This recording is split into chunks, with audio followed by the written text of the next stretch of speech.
I don't. Well, you may not finance all of it, but if you remember now, 2 years ago, I set up and made a recommendation of what to do with DBI and how to start defunding them. And it lasted for what? One time, and that was it. We were going to have DBI down to 50% or below and supporting themselves. And this year we'd have been out of it. But here we are, still in it. Well, I can tell you, I'm gonna be suggesting a phase out.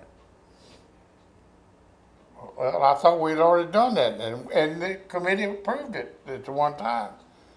And we went ahead and did the first step. And then turned around and gave it back to them. Or almost did. Now, DBI does a lot of good things. And if nothing else, they're kind of the cheerleaders.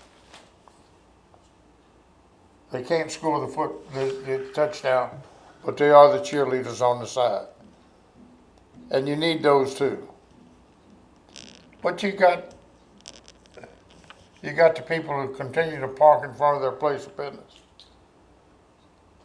that are not helping we just don't work together. And that's the problem. Well, I think a lot of things are done out of spite, simply. I mean, that's what we're making. And the people who have in the past worked so hard and accomplished so much through DBI, those people are tired. They've done theirs for what, 10 years, 50? They're looking for somebody else to step up and take over, and the people are not stepping up. The only way I ever hear anything out of DBI is when we start talking about budget, and then all of a sudden you start seeing them come out of the woodwork somewhere. Well, it's a livelihood right Well, now. I've got an invoice on my desk. I think it's $180 for membership of Chamber of Commerce, and I just sat there and said, "What can I do with $180?" I mean, I haven't paid it. I don't. How does paying that $180 benefit you? That's what I'm. That was well said. So that's why it's been sitting there for 3 weeks. I come in and look at it every day. I mean, and I'm a past president. What does the chamber do? I don't know what I'm getting from $180. So I'm just sitting there saying, we've hired somebody here to do grants and urban development and blah blah blah. I don't know. I mean, there's going to be a lot of low-hanging fruit that we're going to have to get a hold of when we start on this schedule. But this is not going to be a fun budget. I can tell you right now, it's not going to be fun. Well, none of them from here on are going to be fun because we're going to be using the knife more than we are anything else. Yeah. You expressed yourself very well the last budget meeting. You said, listen, all the rabbits are out of the hat. There's nothing else to pull out of the hat. Everything has been trimmed that could be trimmed. Anything you do now is going to be bloody, and it is. It's either two ways to go about something now. You either let people go, and I'm not going to say cut, I'm going to say fire people, or raise taxes. One or the other. They're here. If you take out of this hand, this one, you're going to have to pay for what you get from this point. I won't stay here all day, but I'm just going to tell you if you just I've heard different across the board raises. I've heard a 3% across the board raise. That's $100,000. That's in perpetuity. That's every year. That's not that you've got to find this year. That's what you got to find from now on. For life. Okay, and so if you hear 20% increase in insurance, that's in perpetuity. I mean, that's from now on. The Okay? likelihood of that ever going down will never happen. I mean, No, you're gonna have to face the facts. You have to do what I did. It got to the point where I had to say, I 20% on insurance. I can't afford anymore. I can give you X amount of dollars towards health care. I can't do anymore. And it's always been above what Obamacare called for. But the point is, this 100% nearly the best package. You know, we're not the railroad or the U.S. government, and you. The county got that a long time ago. What? That's what they It's did. something that we're going to have to look at. If you don't do anything but grandfather the employees you have now as a first step. I don't know why we haven't done that. You know, I don't want to take away anything from these people, but it's like Sam says. You know, eventually, if you just don't have the money to pay an employee, you got to let them go. So I would much rather start working with them and warning them that, hey, look, you know, we're spending 39% of what you make on your benefits, and I don't care who you are. You gotta say that's not sustainable. It's just not. It's not sustainable. So 3 employees cost you 5. I mean, trust me, health insurance, I mean, just for myself is $600 a month, and that's just me, and I don't go to the doctor. But I mean, so this 10 employees, no offense, but y'all have a great, I mean, that's a huge asset. So, Now, I can tell you what mine is. Mine's $1,263 a month for my family of 4, and I have to put $675 a month on a debit card.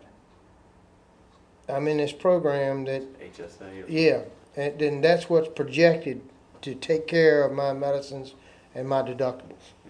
So when I had the flu, thank God I hadn't switched over yet, but the $200 deductible I paid would have been $1,200, and I'm paying $1,263 a month, and I would have had a $1,200 copay.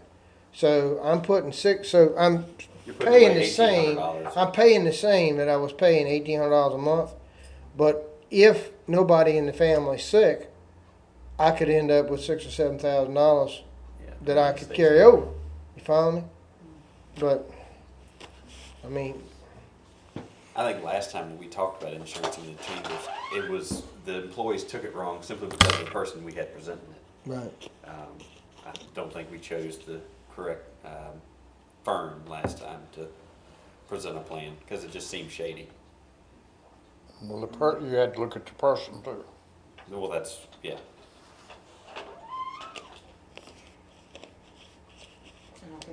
Well, I appreciate y'all taking the morning to get together, but I want you to think about a few things before we go. Before we go, I want you to be thinking about it. This schedule's gonna come up on you pretty quick. There are no rabbits in the hat. There's no refinancing. I mean, what we've got, we've refinanced at 0%, or they're at rates that we can't. I mean, Philip has done some magic work, but there are no rats. There's no more refinancing to There's do. no more refinancing. There's no more, you know, I found this money here, I found that money here. There's no more of that. Now, there is some low-hanging fruit that you need to start thinking about. DBI, Nottaway Planning Council, you know, What is paid per year to Nottaway Planning Council? it's per head, but I think it's in the thousands. I think it's like 12 or 15 grand. When is the medical center finished? 20, 18? 2022, I think. Yeah, yeah. So, I mean, But no, you're right. I mean, there I've is no asked the low mayor stuff. not to say in public session that, you know, Mr. Manager, are our finances in dire straits? No, they're not dire, but they're stagnant. They're stagnant. We have not grown to the point that we pay Paul Lee $20-some thousand to say for a municipality this size, we should have this money in the bank. We're not there, you know. So not only do we need to continue to try to do that, but we're looking at increases. And you don't really think gas is going to be $2 a gallon for the rest of our lives? No. You know what I'm Inflation. saying? So, I don't know. Y'all got anything else? Be thinking about, and you know, your poll fees. We really need to get on top of that. Anywhere we can Richmond do. and Bays. I think Philip is. Okay, but we really need to do whatever we can to be looking for extra revenue. You know, that's not costing the taxpayer. And if you get anything back from inquiring on what other localities are doing on their meals tax. Don't wait call me and let me know. Just keep me up on a day-by-day basis.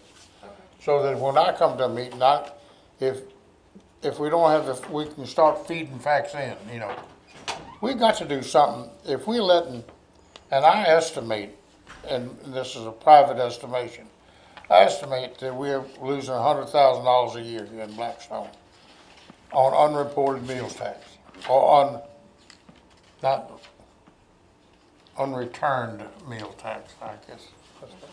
Money. This money go a long way to, it's the last rabbit we got in the hat, as I can say. I agree, and it's grossly unfair for a McDonald's or a Wendy's or a Hardee's that are probably operating on 3 or 4%. That's probably what they operate on, and they're paying the tax. And then you got somebody that could potentially be making 10% by not turning in state and meals tax. But, and then when it's stated the other way, that none of them are paying anything because you paid the tax. Right. All they got to do is bear the responsibility of turning it over to you. Right. It didn't cost them a damn cent. Yeah, what I would love, I would love to get paid $10,500 on a car when I promised you I'd sell it to you for 10. That'd be a damn good deal. I'll sign up right now, and that's what's happening. When these people are collecting the tax, and they're not turning it in, it's pure profit, and it is a criminal offense. So, all right, anything else?